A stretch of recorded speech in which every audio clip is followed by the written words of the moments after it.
Welcome everybody. We'll begin now. Minister Coveny, elected public representatives, and all our partners and friends, welcome to this special Vital Talks, which includes the launch of our All-Ireland Community Fund.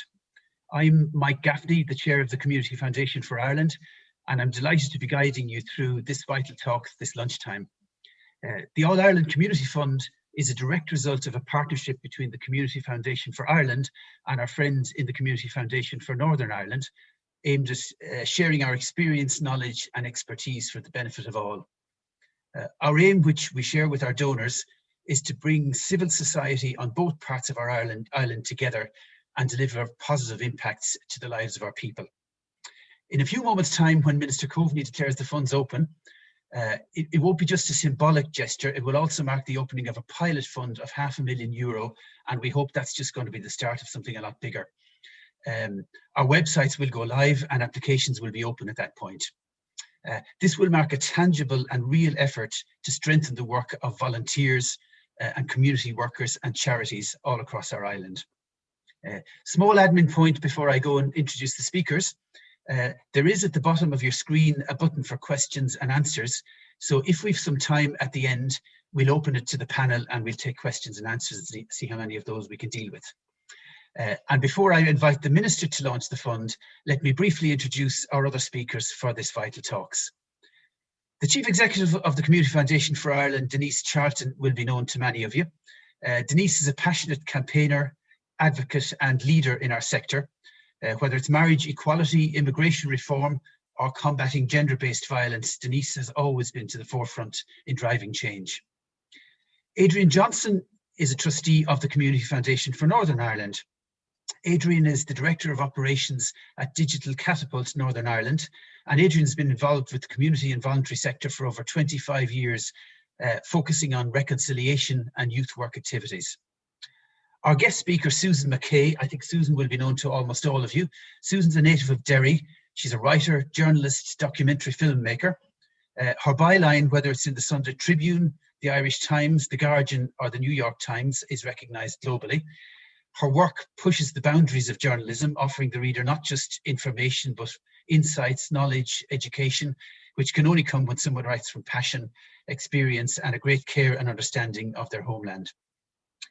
Finally, we will conclude by hearing about a real North-South partnership in action from the perspective of Tanya Ward of the Children's Rights Alliance from the North and Paddy Kelly of the Children's Rights Alliance, in Dublin, and Paddy Kelly of the Children's Law Centre in the North.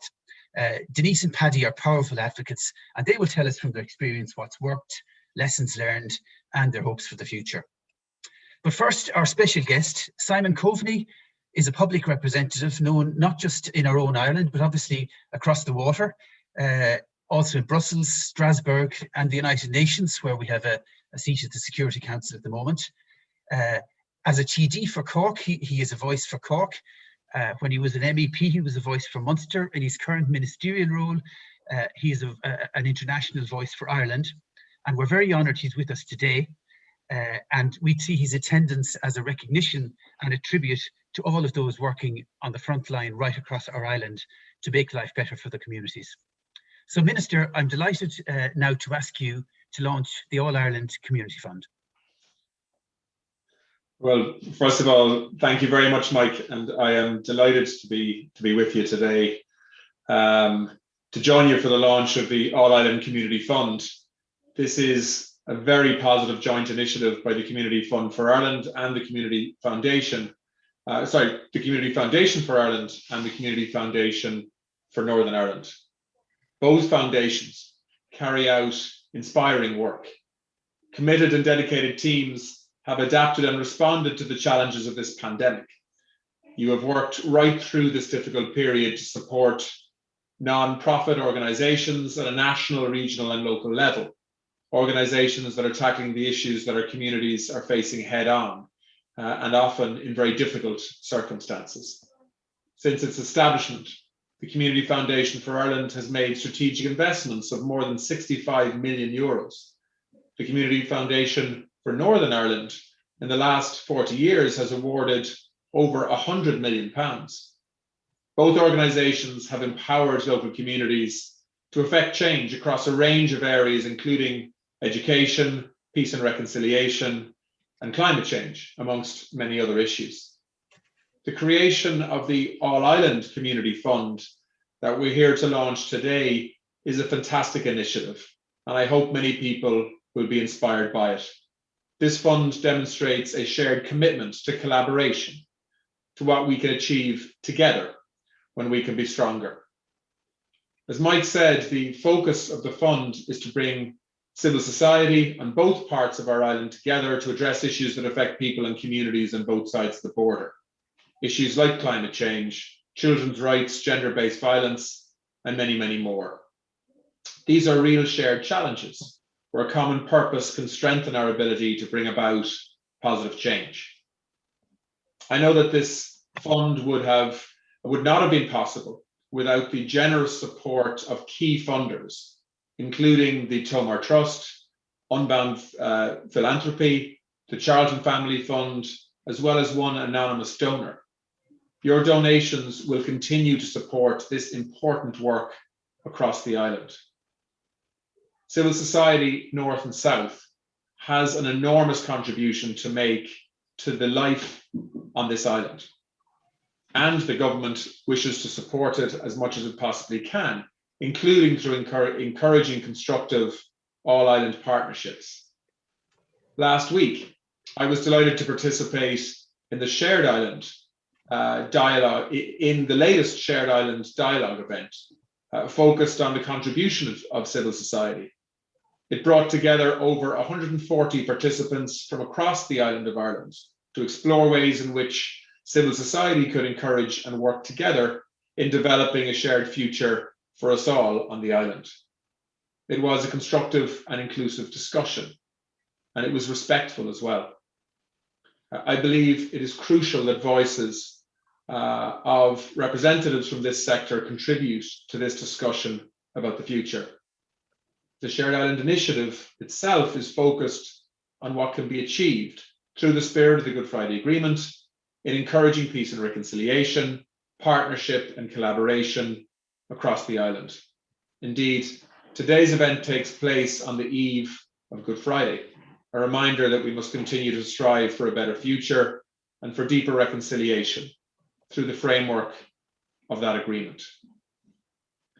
A fund of €500 million has been established under the Shared Island Initiative to provide significant capital funding in collaborative North-South projects, which will support the commitments and objectives of the Good Friday Agreement.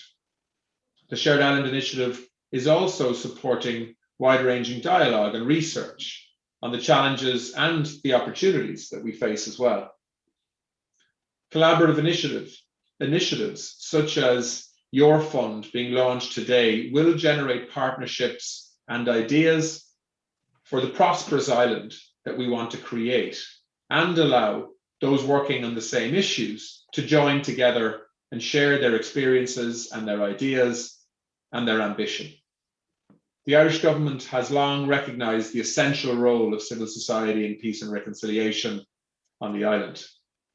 The Reconciliation Fund, first established in 1982, has supported non-governmental organisations, community groups, and voluntary organisations to support reconciliation and to create better understanding between people and traditions on the island of Ireland, and indeed between Ireland and Britain.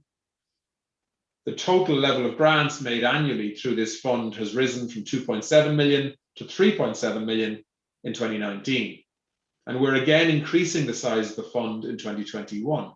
In particular, recognition of the impact of Brexit and COVID-19 on the work that we need to support. And I think many of us are more than familiar with the impact that those issues are having and the strain and polarization that it has caused in terms of public debate. We've also taken steps as a government to ensure that civil society organisations continue to receive financial support during the pandemic, with a €50 million support package for the community and voluntary sector, charities and social enterprises established in 2020, as well as a further €1.7 million COVID-19 emergency fund, which was launched last December. the community and voluntary sector continues to lead by example. You do things that politicians are often unable to do, encouraging collaboration, championing inclusivity and diversity, and working together to build a prosperous future. The All Ireland Community Fund is a really positive and ambitious contribution to that endeavour. And so it gives me great pleasure to launch the All Ireland Community Fund.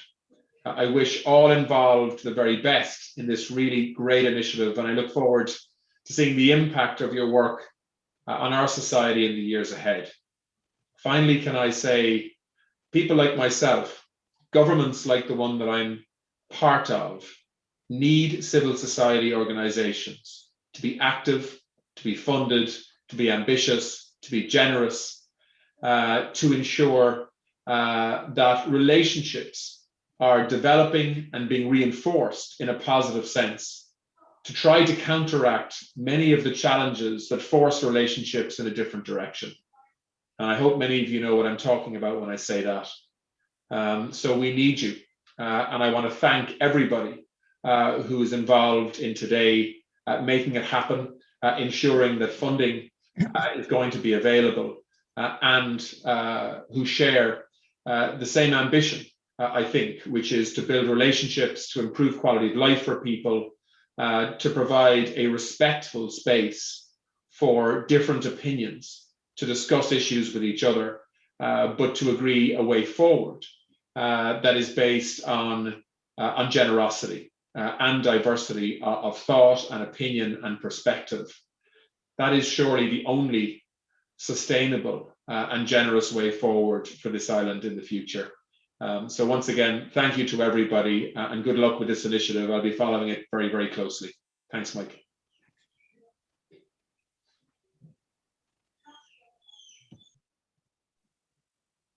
Okay, thank you, Minister Coveney. And without further ado, I will now hand over to Denise Charlton. Denise. Thanks, Mike. Thanks, Minister, for your comments and your presence here today. It's really appreciated. So friends, colleagues, members of the Oireachtas, members of the media, thanks again for joining us this morning for what we view as a really important progress for us at Community Foundation of Ireland and our partners, Community Foundation Northern Ireland. As the Minister says, it's really fitting that we're hosting this discussion and conversation on the eve of Good Friday, a day which obviously is momentous in terms of modern Irish history, but that also gave a generation which is largely known peace across the island, and many of them here with us today. As the Minister says, it gives us a framework for our future. It is an agreement that has its challenges, but that has been revered internationally and is seen by many as an example. And yet, despite it and the progress that's been made, there are still relationships on our island which remain incomplete. And for us at Community Foundation for Ireland, the focus for us today, the relationships that we're focusing on, are those of civil society. The Minister has outlined how important civil society is in the future of our island, and I wanted to talk a little bit about how we got here and how we will try and support civil society in the future of the island. I worked in the community and voluntary sector for many years, so I'm really aware when you're working with communities that face the challenges that our communities face, the challenges that organisations are trying to support. It can be hard to look up and look across. We often tend to look at our own backyard and work in our own jurisdiction. Thus is the level of challenges that are coming at us. But certainly from my experience in the past, that often when we do that, there are opportunities lost. So the opportunity to come together to share experiences, to share expertise, to share learning and research, sometimes aren't optimized because of that. And in our view, need to be supported so that those opportunities for learning and shared experience are not lost. When little time or thought is given to pooling our resources, to examining our opportunities together, sometimes we lose the benefit of campaigns lost, campaigns won, victories. How do we manage to scope out the time and energy to learn from each other in our various ways if we're not resourced? So that support, we believe, needs intention to be optimized, and that intention, in our view, needs to be financial as well as other. So that's how we came to be here today. We were very conscious of the void. Our grantees and partners have been telling us increasingly about the desire to work with partners across the island, and therefore the launch of the All Island Fund today. As always, we come at the fund through the lens of philanthropy. And you'll hear us say very often what that means to us, that means that we support strategic thinking, sustainable giving, which gives space away from the day-to-day firefighting, from those challenges which I mentioned earlier.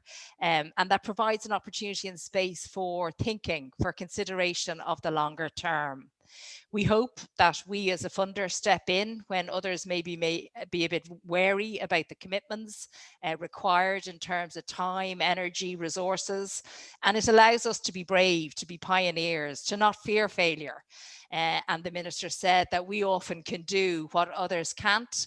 We have the freedom and flexibility. And through this fund, we want to offer that freedom, bravery, pioneering, agility to the organisations that want to work together. The events of the past year have focused our minds. That's an understatement. COVID-19, as we know, knows no borders. We have all been affected, impacted by some way. We've all been impacted by Brexit in some way. And on these issues and many other issues, it doesn't matter whether you live in Baltimore, Ballycastle, Lisburn, Listowel, Omagh or Omeath. The impact is still far-reaching. So we believe that we're at a moment where arguably the partnerships that we envisage are more important than ever. We've been hugely encouraged and very appreciative of the reaction we've got at every level to the work that we're proposing. There is an acceptance that the work will need time, effort, can be challenging, but we were really encouraged by the passion and energy that people have for coming together to make our voices stronger. We, in preparation for today, we work very collaboratively at Community Foundation for Ireland, and part of our work is to consult with others, to listen, to hear what are the interests, what are the needs, what are the demands. And we took time to talk and listen to those who are really familiar with work across the island and what they tell us they need. We talked to policymakers, and I'm delighted to hear the Minister acknowledge the work of civil society. And we hope that those policymakers will stay with us and see us as a very strategic partner. We have a fantastic advisory panel that have helped us get to this point and will stay with us for the pilot, and I hope beyond that. I want to give a shout out at this point to Social Change Initiative, who've been doing this work across the island for many years and provided really wise counsel to us and our partners here at the wheel, who are part of the advisory panel. The Minister mentioned our funders, who are also part of our advisory panel, but a big shout out to Tomar Trust, to Unbound Philanthropy, the anonymous donor. And I'm just going to take a brief minute, if you'll indulge me, to thank the Charlton family and to give a shout out to my late father, Jerry Charlton, who is our motivation for being involved in this fund. All of us have all of our donors and advisory panel really share the enthusiasm that has brought us to this fund today. It's probably one of the most popular Vital Talks that we've ever had. We had 400 registered and we are live streaming the event as well. So we're really delighted to be here. So to our partners who are out there saying that's all well and good, we're ready to go, how can we apply and where's the dot? How can we get to the money? So You can find out what the fund means for your organisation, for your community, for your group. I think, as Mike said earlier on, simultaneously with the launch, the websites have gone live. So applications are now open for funding at communityfoundation.ie and also at communityfoundationni.org.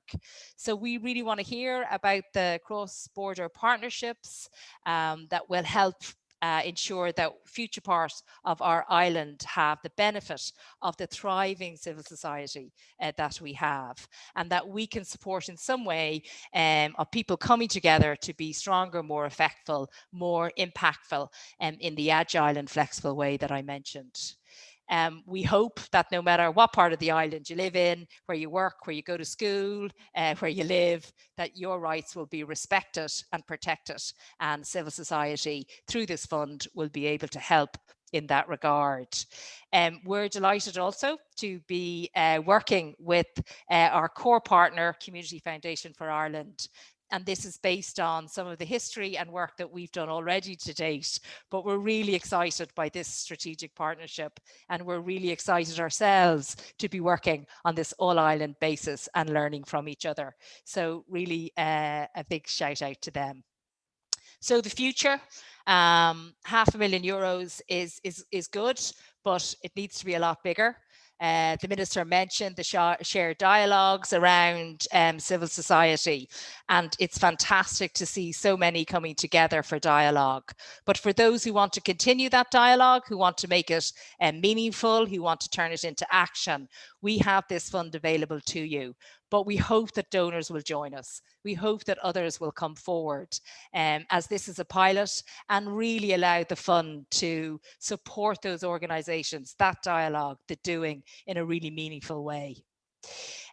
We're delighted to see that there is an upcoming new government policy on philanthropy, and we know that that will have an impact on the work that we do, and we're delighted that the Minister acknowledged the work, and we really look forward to a partnership with him and other government ministers, seeing ourselves and philanthropy as really part of the recovery, and we're all going to be needed in the coming months and years because of the terrible impact that the pandemic has had.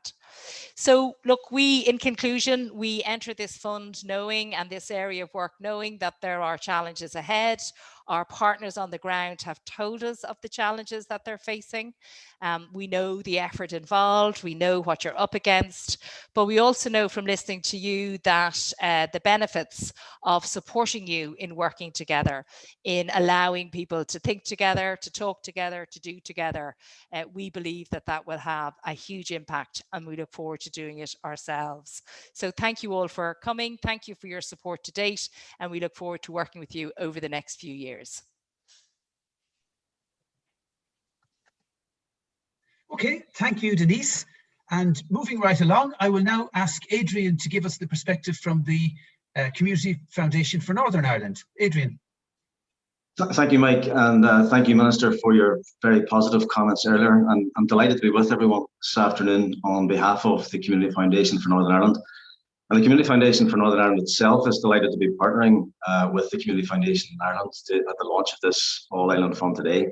And as a trustee within the Community Foundation for Northern Ireland, I'm extremely proud of the work that we do, and that we constantly seek new ways that we can connect and empower communities to effect positive change. And the All-Island Fund that is being launched today does exactly that. As we heard from the Minister earlier, Community Foundation for Northern Ireland has over 40 years of experience connecting people who care with the matters or the causes that matter to them.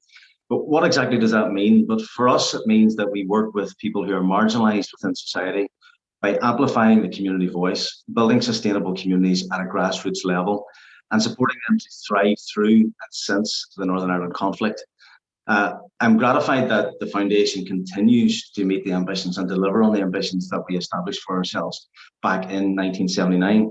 And there's been no shortage, and there continues to be no shortage of excellence in the projects and the groups that we support. We work with thousands of groups right across Northern Ireland who are on the front line addressing some of the issues that we've heard about already, some of the issues that are causing so much tension and anxiety within our society, not least COVID-19 and Brexit. What these groups all have in common is that they're all seeking positive change, they're all hopeful, but most importantly that they're all engaged. And collaboration is not new to Community Foundation for Northern Ireland. We're part of a larger network, a global network, and indeed a UK-wide Community Foundation network, working together to support those grassroots communities. In addition to this, we've had a long-standing partnership with the International Fund for Ireland, delivering on their Peace Impact programme, which is designed to positively transform communities that have not previously or only partially engaged in peace building and reconciliation activities through very sensitive interventions. We encourage collaboration amongst the groups that we support by bringing them together to share best practice, to share their skills and the knowledge that they have to deliver for their communities. Whether that be on the basis of health or education, or empowering them to have a voice, leadership, and ultimately to change inequalities within society. It therefore makes sense that we continue this theme of collaboration to be carried forward in the work that we're doing in this latest partnership with the Community Foundation for Ireland, encouraging groups to work together north and south of the border with one voice to tackle the issues we all face as a community. We of course have worked with the Foundation previously, most recently on the RTE Toy Show appeal, supporting children's charities right across the island of Ireland, north and south. However, the All Island Fund marks the first partnership that we have on a strategic initiative. This fund aims to build our relationships and knowledge of civil society on an all-island basis, supporting the sector with flexible funding and to engage in innovative and new collaborative ways of working to build relationships and work with new funders, learning from each other in the progress. We encourage communities to take this opportunity to come together with other organisations. We want communities in Northern Ireland to have the opportunity to work with partners in the Republic of Ireland to get the benefit of collaboration, learn from each other, share resources, and ultimately to build stronger, resilient communities of change. We know that funding is key to this, allowing communities to provide the services and support which is much needed to their members. However, we're also very aware that it is you, the groups and the individuals in these communities that make things happen. Without your commitment and desire for change, we may be sitting in a very different place. I'm minded of President Barack Obama when he reflected on a successful presidential campaign, and he once stated, and I'll quote, "One voice can change a room, and if one voice can change a room, then it can change a city. And if it can change a city, it can change a state. It can change a nation. And if it can change a nation, it can change the world. Your voice can change the world." We would encourage you to use your voice to look for new relationships that you may already have or build on those relationships, develop new relationships and explore how the All Island Community Fund could help you to build these relationships and create impactful, long-lasting solutions to challenges that have the potential to be truly transformational. I look forward to the partnership that we will have with the Community Foundation for Ireland. I also look forward to seeing the inspiring projects that will come forward from organisations attending today's event and launch, but perhaps also partnerships that are yet to be developed. I wish everyone, funders, community foundations and organisations great success with this programme. I too will be watching with great interest to see the projects that will come forward, and I wish everyone success. Thank you.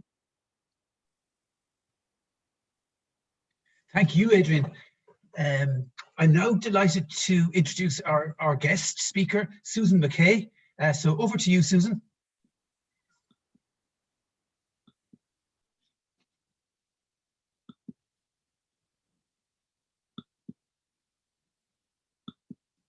Hi. Hello. Hi, everybody. Can you hear me and see me? Yes. Yeah, you're fine, Susan. Fire away. Thank you. Susan, thanks. Thanks. I'm absolutely delighted to have been asked to participate in this launch today by Denise and her colleagues at the Community Foundation. It's really wonderful news that this fund has started, and I really do believe that it's going to make a difference. I've been a border hopper all my life, really. People ask me where I live, and I'm always quite torn as to how to answer to that. I live in the south, but I work in the north, and I seem to be always somewhere in between. At this moment, for example, I'm in the north, but speaking to the south, to people, and we hope to people all over the country. It's really great to see some people here, over 200. Often I feel that actually I live in my car, always moving backwards and forwards across an invisible border that has defined my life and many, many others. What is it that happens between Derry and Letterkenny, Enniskillen and Cavan, Newry and Dundalk? No one is sure, but we do know that it has broken hearts and destroyed lives for 100 years now, and generations of people have tried to sort it out one way or the other and will continue to do so. I say a border, but the truth is anyone who wants or needs to change society in any part of this country knows that they're crossing or attempting to cross all kinds of borders all of the time. I have a new book coming out in a few weeks, which includes interviews with a very diverse range of Northerners from a Protestant background. And I let people talk about whatever mattered to them rather than trying to direct them. Inevitably, there was a lot said about the border and the so-called constitutional question. One woman said to me of a border poll, it's a 20th century answer to a 21st century question. We need to be thinking globally. And she's right, we do. But of course, and she acknowledges this, we also need to be thinking locally. And that's where the All Ireland Community Fund comes in. Bright, shining, and quite honestly, one of the best ideas I've heard of on this island for a very long time. Of course, as people have mentioned already, there has been cross-border funding before now. We've had successive rounds of EU peace funding. We've had the Department of Foreign Affairs Reconciliation Fund, the International Fund for Ireland, Cooperation Ireland, the Joseph Rowntree Charitable Trust, and others. All have made a tremendous contribution. But this fund is very particularly targeted at civil society groups of a particular kind that are trying to create new spaces within this divided island at a time when new stresses are threatening to rip us apart again, as well as new opportunities are offering exciting prospects for our imaginations. When Denise and Francis outlined the fund to me, I immediately thought about sewing, especially those big, long, useful stitches that sewing machines can do to mend a bad tear in a piece of cloth. Also, the kind of stitches a nurse can put in place to hold together the edges of a wound until it begins to heal itself. And I remembered suddenly the lovely Soften the Border installation that the artist Rita Duffy put together, along with women from the villages and countryside around Belcoo in County Fermanagh and Black Lion in County Cavan during the Brexit negotiations. For those of you who don't know that beautiful watery part of the country, Belcoo and Black Lion are separated by a river, connected by a bridge. And for a festival weekend in 2017, that bridge was festooned with birds with lace feathers, with spinning crocheted eyes and knitted beaks, cats with shoelace whiskers, and lots of sky dancing dolls with rainbow coloured clothes, smiling faces, and wild, wild woolly hair. I see now that those dolls were trying to tell us something about a future without hairdressers. Duffy said, "We're knitting the border together." The Belfast-born artist had not long moved to the border area when she said that. "I'm quite surprised," she said. "I always thought of this," meaning the two villages, "as a semi-detached village, but these communities work together hand in glove. People actually cooperate and look after each other. We should be doing that locally, and we should be doing it universally as well." I actually worked in that area on the border myself in the early 1990s. It was a very strange experience. I was a community worker with an EU-funded project called Rural Action. For the most part, my job was to help local groups to apply for funds. I remember being really proud when I helped to steer through a small grant for an elderly woman who was living alone in a cottage on an island in Lough Erne. The fund was for what were known as distressed gentlefolk, and she was a fierce Republican. It seemed very fitting. I'd only lived in northern cities before that time, and it took me a while to understand rural border society. At first, I couldn't understand why in one village, two small separate groups would want me to help them to get large amounts of money to replace the roofs on two vast mausoleums of community halls a few hundred yards from each other. Then, again, that small village also had two pubs, two housing estates, two garages, two shops. According to demography, counting the number of Catholics and Protestants, that is, these villages were mixed. But in a very real sense, they were not. I soon learned that fear and distrust that violence had instilled in people was the reason for that. It was too dangerous to share buildings. Horse trading went on between groups to get safe members of the other side of the house onto community councils, given the requirement from many funders at that time for groups to be cross-community.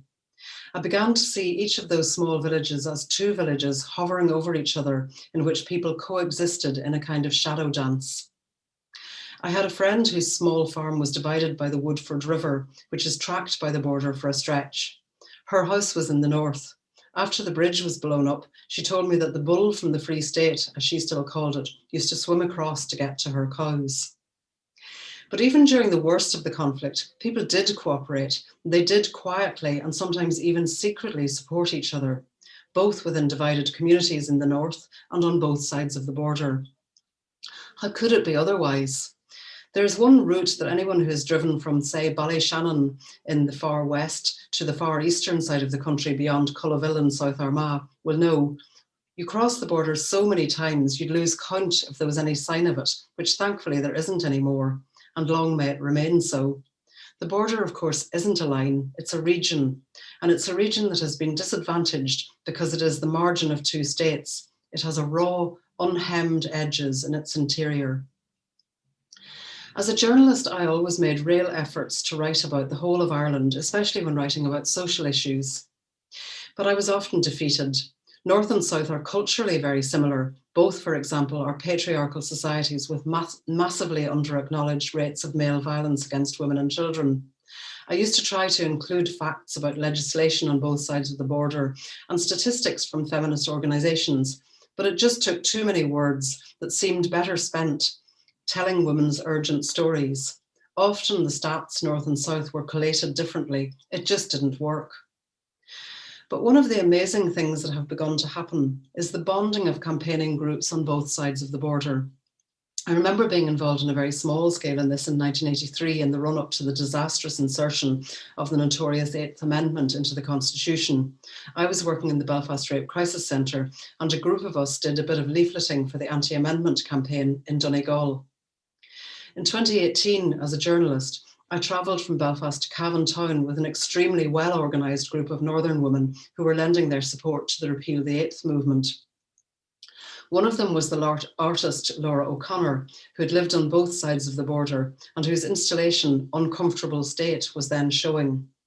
One video showed her lying on the map of Ireland, gradually erasing her body with grass. The North is Next is an ongoing project. In many ways, women have no country. We have to stake our claim wherever we are. We have to clear spaces for ourselves. And we must, as a nation, always have solidarity with those who have crossed other, far more difficult borders to get here, including asylum seekers who are treated like people without rights in both jurisdictions of this country. Anyone who's been on a cross-border bus or train and seen Black people singled out by the police for searching and questioning will be familiar with that sense of shame that evidence of racism stirs, and rightly so, in all of us.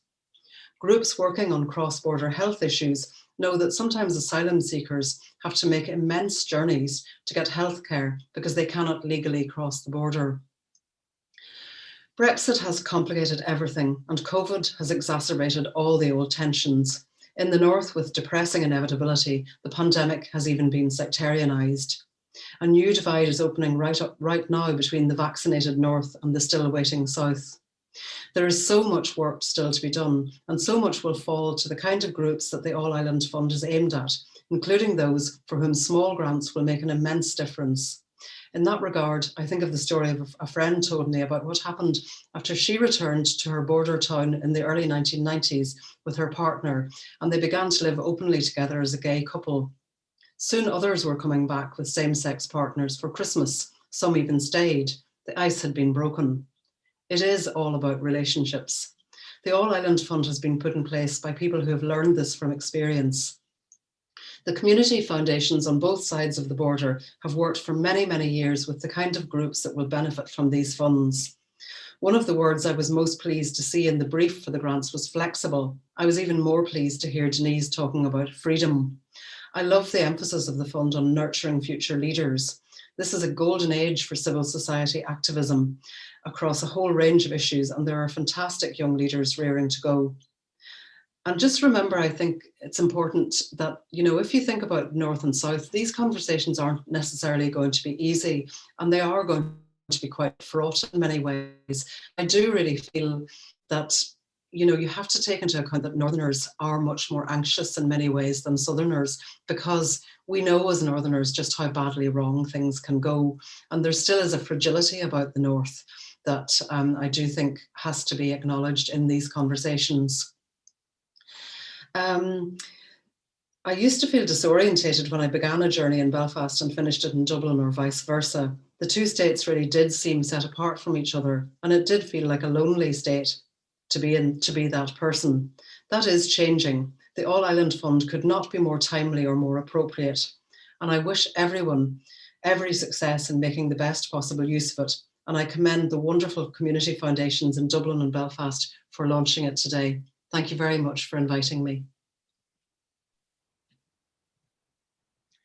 Thank you, Susan, for those insightful thoughts and stories. Let's now go to, in whatever order you both want, Tanya and Paddy, to let us know of your experiences and hopes in actually working on projects cross-border and cooperating. Over to you. Thanks, Mike. I think I'm going to go first. Thanks for the invitation to participate, and can I add my congratulations to the launch of this really important and very timely fund. Tanya and I have been asked to share our experience of partnership working on an all-island basis and the positives that that has brought, and to share our plans for the next phase of our work. I'm going to give you a little bit of background about our partnership working to put our future work into context, and Tanya is going to speak about our new project. The Children's Law Centre, for those of you who don't know us, is the lead children's rights organisation in the north, and Children's Rights Alliance is our sister organisation in the south. And we've been working together on and off since about 2001. But I want to reflect on our most recent work. It became very clear to both of us shortly after the Brexit vote in June 2016 that Brexit was going to have a very severe adverse impact on children's rights on both sides of the border. It's going to impact on child poverty, family contact, access to healthcare, education and child protection, but no one was talking about it. So the Children's Rights Alliance and Children's Law Centre came together to work to put children and their rights on the agenda. We recognised we needed to do that based on strong evidence and research. Through the good offices of PILS and PILA, another example of good cross north-south working, we were able to commission pro bono research from A&L Goodbody. And we then used this very excellent piece of research to advocate in relation to children's rights and Brexit. We gave it to Michel Barnier's team. We gave it to Minister Coveny and other ministers in the Irish government. We gave it to UK ministers, TDs, MPs, Lords, MLAs, political parties, the then Vice President of the European Parliament, now Commissioner Maria McGuinness. And we shared platforms on the issue raising children's rights. I think it is just fair to say that it was recognised as a very influential and impactful intervention. And it was one of a range of interventions which many of you were involved in that saw securing of some rights in the protocol document. So fast forward to now, the Children's Law Centre and the Alliance still believe the UK's departure from the EU will have serious ramifications for children's rights north and south. At the same time, the UK government is planning to undermine the Human Rights Act, which will threaten the Good Friday Agreement and will further undermine children's rights.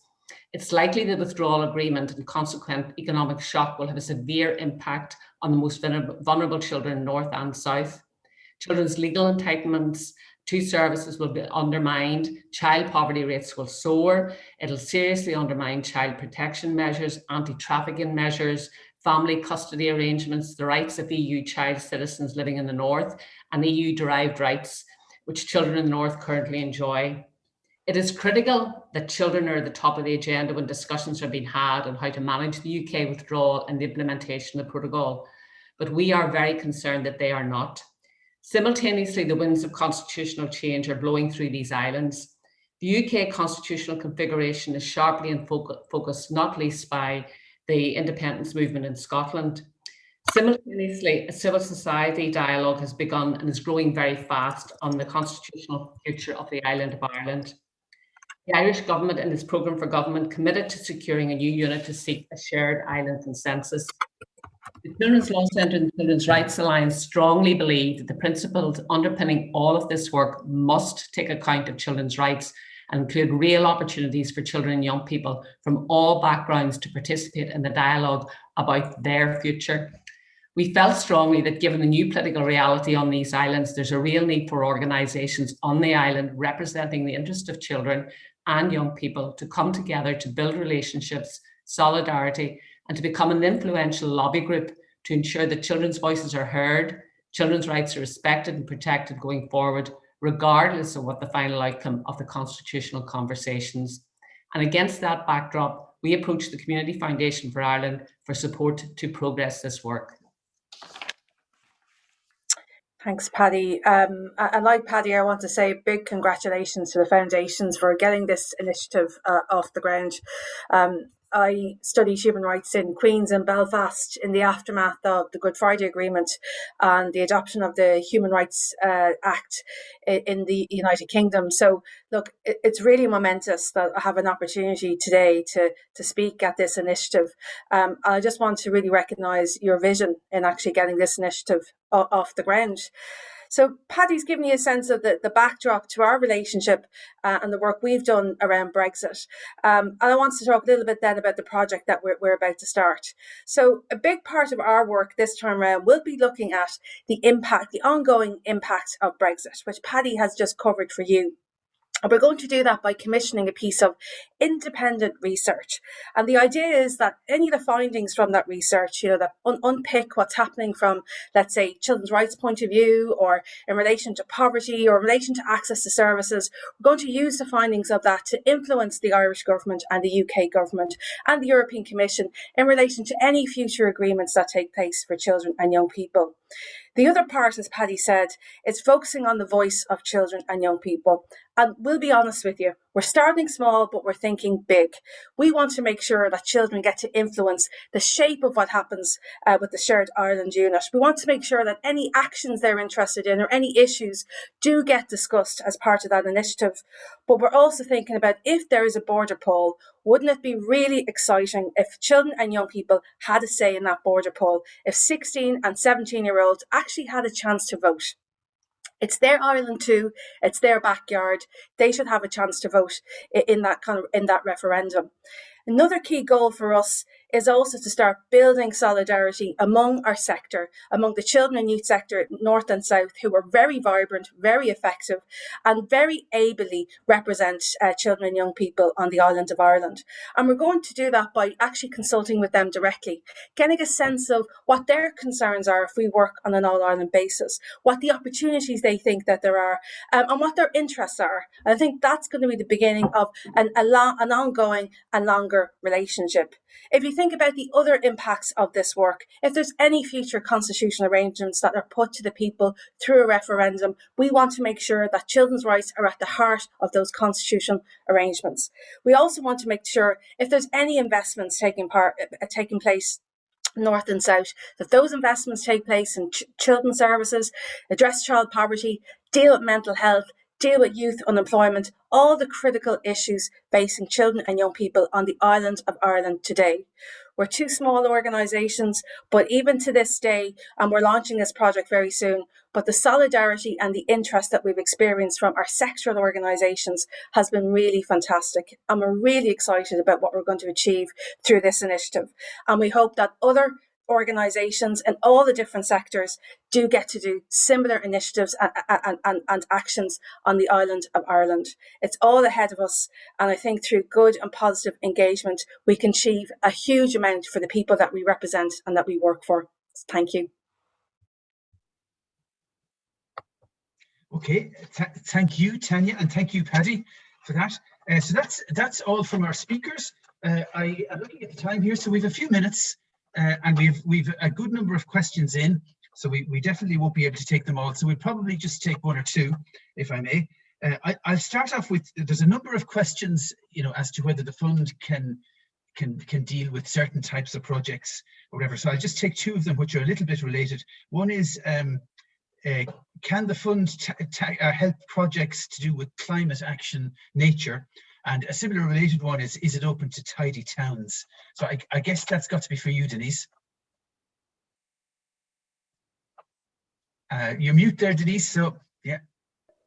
Sorry, thanks, Mike. Just to say that the criteria for the applications is online now at the moment, if people want to have a look at that.